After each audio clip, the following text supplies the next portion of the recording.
for today's video po ay mag-unboxing po tayo ng ating bagong biling Cameo 4. So pangarap po talaga ni Mami yan na bumili kami ng Cameo 4 para sa aming bagong business. So ayun guys, binili po namin siya sa May Tomas Morato. Bagong open po siya. Arts and Crafts po. Bagong-bago lang po sila doon sa pwesto nila.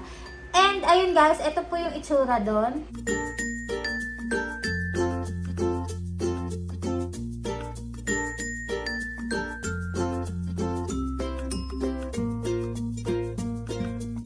Guys, bumili kami sa kanila ng Cameo 4. So, nag-walk-in po kami doon para mas makamura po kami dahil soft opening po nila.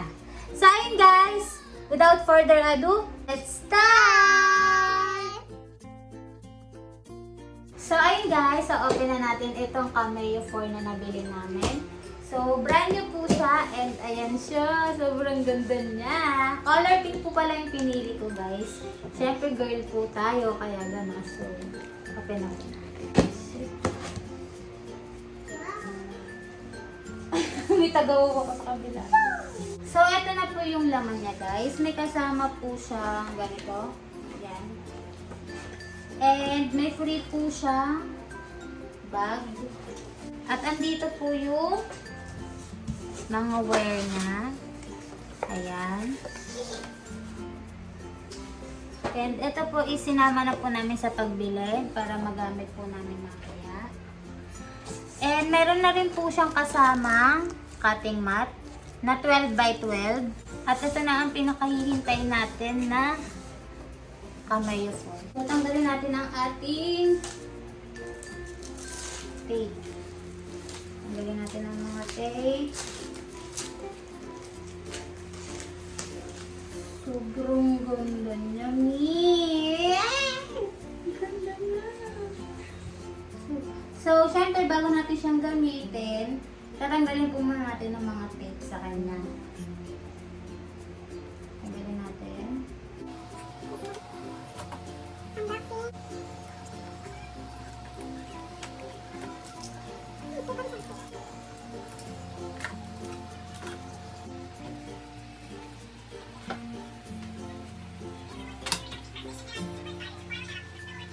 So guys, ito yung mga kasama doon sa box. Ayan siya. So ilalagay muna natin ito blade na kasama. Ito yung auto blade. Ayan siya. Ilalagay natin siya. Ayan. So ayan guys, nasaksak na natin siya. Pipindutin na natin ng power button.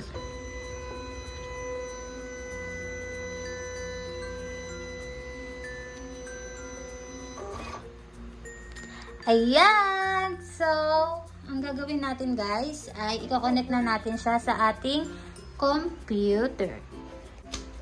Kasi ito pala yung mga gagamitin natin. So, ayan. Meron din tayong mga whipping. Mga whipping ba yun? Ayan. Ayan po siya. Ganda siya. Shopee ko lang din ito nabili guys. Ayan. Itatry na natin ang ating first cut dito sa ating Silhouette Cameo 4. So, ito pala ang ating cutting mat. Ayan. So, free natin siya. Kasama na rin siya sa pagbili na ito. 12 by 12 siya, guys. Ikabit natin ito para makonect natin siya sa computer. So, this one. Ayan. And the next.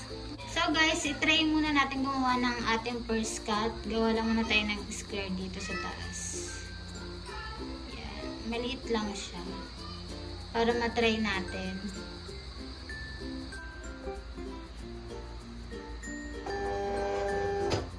Yan. Ay, hanap tayo kasi hindi naman natin alam.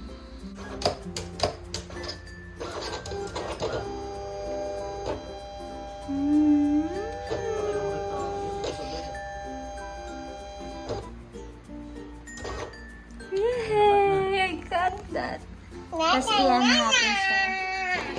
Oh my God! Guys, ang nauna kong cut, yung first time kong talagang mag-cut. Ito guys, nagkamali ako, nasira agad ang aking cutting mat. Tapos ito guys, check natin kung okay siya. So, okay naman guys ang ating pagkakakat kasi may natira naman siya. So, ulitin natin. Gagawa tayo ng panibago. Ididikit na natin sa Aqua Plus. So, ayun. Ulitin natin to ulit guys.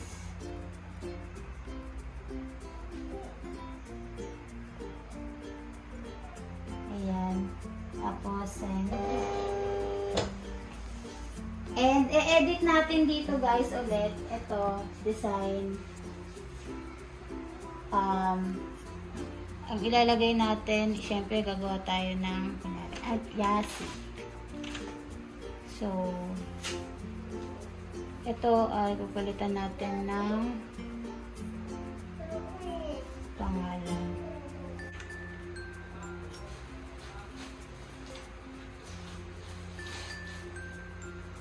Ito. Yan lang. Tapos, i-right click lang natin siya, tapos weld. Ayan. So, ayan talaga yung pinaka. Tapos, i-group pala natin siya mga group. Yan. So, urong lang natin siya dito. Para matry natin. Yan. Kasi ito guys, is buburahin natin to dahil nakat na natin yan. So, itatry natin siya. Ayan. Tapos, ganun ulit guys. Isisend natin siya. Send. Ayan. Tapos, vinyl glossy. Ayan.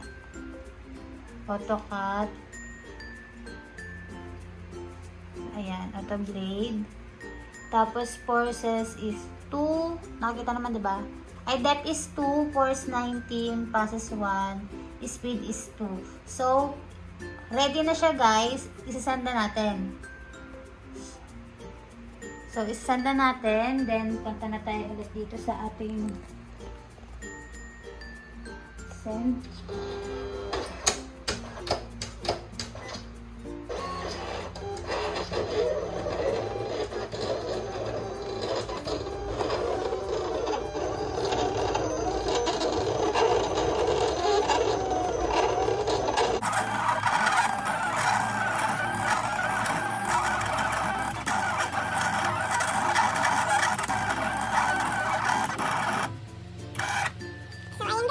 Ang galing! Oh my God! Ang ganda! Tapos guys, syempre tatanggalin na natin siya. Ay, shit. Yan, ikakat na natin siya. I-whip natin. Hindi ko alam whip or i-whip. Basta ganun. Yan. Ayan. Tapos kailangan maiiwan is yung yasi. Ayan. First time ko lang maganito mga mi, pasensya na. As in first time.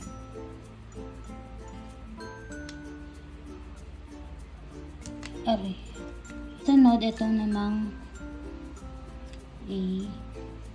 Ayan. Tapos itong Y. Okay. Tapos, pagtapos niyan mga mi, gagamitan natin siya ng transfer tape. Yan, transfer tape mga mi. Yan, para dumikit siya dyan. Ididikit natin siya. Yan, tatanggalin lang natin to. Yan, natin siya sa ating Aqua Plus. Yan.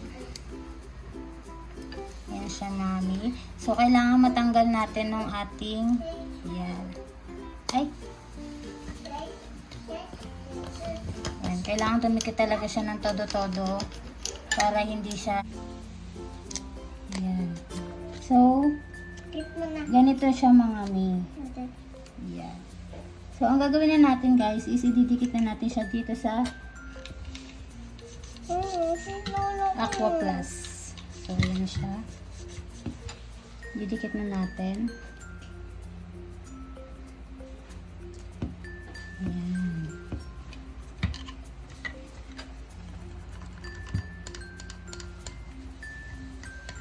Ganyan siya mga mi.